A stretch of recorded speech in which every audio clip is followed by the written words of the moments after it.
জনরব media, জনতার কথা বলে। নমস্কার, জনরব মিডিয়া থেকে শুক্লা গাঙ্গুলি। গঙ্গাসাগরের মন্দিরের আলোর ঝলকানিতে খুব আপনাদের ইচ্ছে করছে, আহা যদি আমরা গঙ্গাসাগরে যেতে পারতাম। নেতা মন্ত্রীরা প্রতিদিন সাংবাদিক সম্মেলনে বলেছেন, শেষের দিকে বলেছেন 1.5 কোটি লোক অবগাহন করেছে, খুবই সুখের ব্যাপার। সাংবাদিক সম্মেলনে তাবেদারি প্রশ্নেরই উত্তর দিয়েছেন। বাদবাকি প্রশ্নের উত্তর পেতে হলে তাকে তকমা পেতে হয় নয় বিজেপি নয় মাওবাদী। এ কোন প্রশাসন, রাতের চেয়েও অন্ধকার। পরিবহন মন্ত্রী মোটামুটি সাংবাদিক সম্মেলনে পুতুলের মতো বসেছিলেন। ভেবেছিলাম প্রশ্ন করব, পরিবহন দপ্তর জনগণকে এত অবহেলা করছে কেন? গঙ্গাসাগরে যারা অন্য রাজ্য থেকে এসেছে তাদের প্রতি একটি মানবিক হন, কিন্তু তিনি নিজেই রইলেন কাঠের পুতুলের মতো। সত্যি খারাপ লাগছিল। এ কোন প্রশাসন? আমরা তো অভ্যস্ত নই। গত 26 বছর ধরে গঙ্গাসাগরে কভারেজে যাওয়ার অভিজ্ঞতা আছে, কিন্তু বছর 2 হলো প্রশাসকের যারা তাবেদারি করে তাদের জন্য সুব্যবস্থা অবশ্য একদিক দিয়ে ভালোই ছিল। দক্ষিণ 24 পরগনা তথ্য আধিকারিককে ধন্যবাদ জানাই, কারণ জনগণের দুর্দশা কি অপরিসীম দুর্দশা তা যদি উনি একবার চোখে দেখতে পেতেন, উনি বুঝতেন কষ্ট কাকে বলে। প্রাচীনকাল থেকে দেখে আসছি গঙ্গাসাগর প্রাকৃতিক কারণে, প্রাকৃতিক রোষে মানুষ কষ্ট পেত।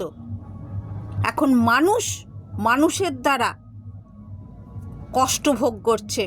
কপিল মুনি আশ্রমে অবগাহন করে পুজো দেবার জন্য যারা এই কাজগুলো করছেন তারা ভেবে দেখেছেন আমাদের রাজ্যের পরিচয়টা কোথায় যাচ্ছে?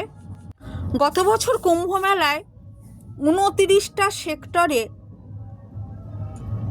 ভিডিও করে সংবাদ করেছিলাম জনগণের জন্য, কিন্তু এবছর গঙ্গাসাগরে যে অবস্থা, যে করুণ চেহারা, সত্যি আমাকে ব্যথিত করেছে। জনরব জনগণের জন্য। চলুন আমরা গঙ্গাসাগরে আর্য ঋষি আশ্রমে পৌঁছে যাই। না, ঝাঁ চকচকে এখানে কিছু নেই। এখানে কোনো নেতা মন্ত্রীর টাকায় আশ্রম তৈরি হয়নি, একদম আগের প্রথায় এই আশ্রম। এখানে আছে আন্তরিকতা, আতিথেয়তা। এখানকার যিনি মহারাজ, তিনি নিজে অনেক পরিশ্রম করে এই আশ্রমটা সর্বসাধারণের জন্য তৈরি করেছেন, যাতে সাগর যাত্রীরা একটু সহায় হন এবং সাগর সঙ্গমে অবগাহন করে বাড়ি ফিরে যেতে পারেন।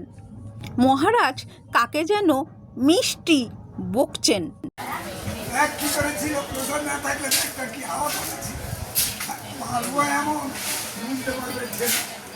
না না, ও ফোন করবে কি করে? টাওয়ার নেই, ব্যাটারি নেই, চার্জ নেই।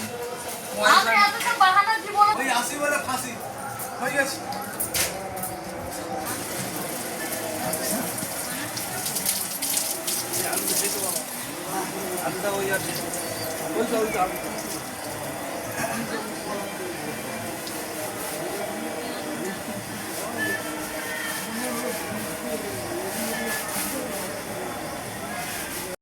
মহারাজ নিজেই একাই 100। এখন উনি ব্যস্ত ভগবানকে অন্ন নিবেদন করবেন, তারপর সেই অন্ন যারা আশ্রমে উপস্থিত হন তাদেরকে নিবেদন করবেন। একবার যারা গঙ্গাসাগরে গেছেন এই আশ্রমে যাবেন। कहाँ से आया भाभी? कहाँ से? लखनऊ से हैं, कोई बरेली से हैं, कोई लखनऊ से हैं। कहाँ भाई? कब कल आज ही आए हैं कल आए हैं कल आ गए नहीं हम लोग आ रहे हैं हाँ पहले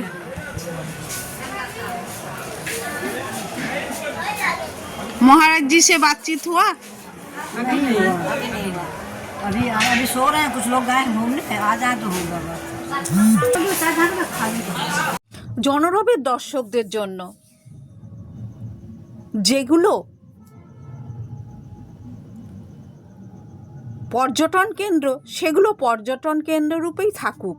তীর্থস্থানগুলো পর্যটন কেন্দ্র হলে তার মাহাত্ম্য থাকে না।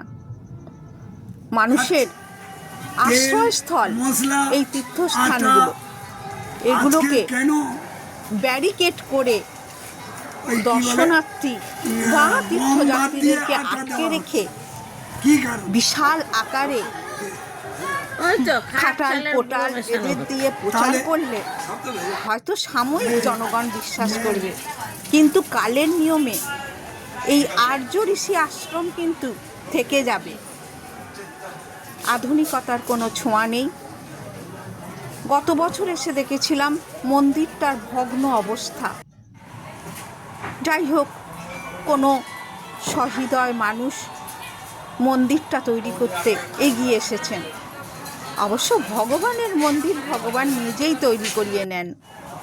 দেখছেন এখানে যেগুলো চাষ হয় সেগুলোই রান্না হয়, বাইরের কোনো তেল মশলা কিছু ব্যবহার হয় না। হ্যাঁ, আর্য ঋষি আশ্রম দক্ষিণ 24 পরগনার প্রাচীনতম আশ্রম, যেখানে আধুনিকতা নয়, तीर्थयात्रीদের সঠিক জায়গা। आपके लिए अमूल्य महत्व सूचना केंद्र के बगल में बजरंग परिषद केंद्र में प्रतीक्षा कर रहे हैं। दुर्गा देवी आप हरिपुर खगड़िया बिहार से आए हैं।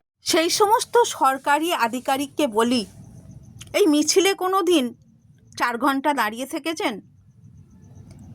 গঙ্গাসাগরে ছিল ভিআইপি কালচার, জনগণকে দাঁড় করিয়ে রেখে শুধু গাড়ি। এ কেমন তীর্থ? কতদিন চলবে সেটা কপিল মুনি জানেন, কেন উনি রক্ষাকর্তা আমাদের। আপনারা দেখছেন জনরব মিডিয়া।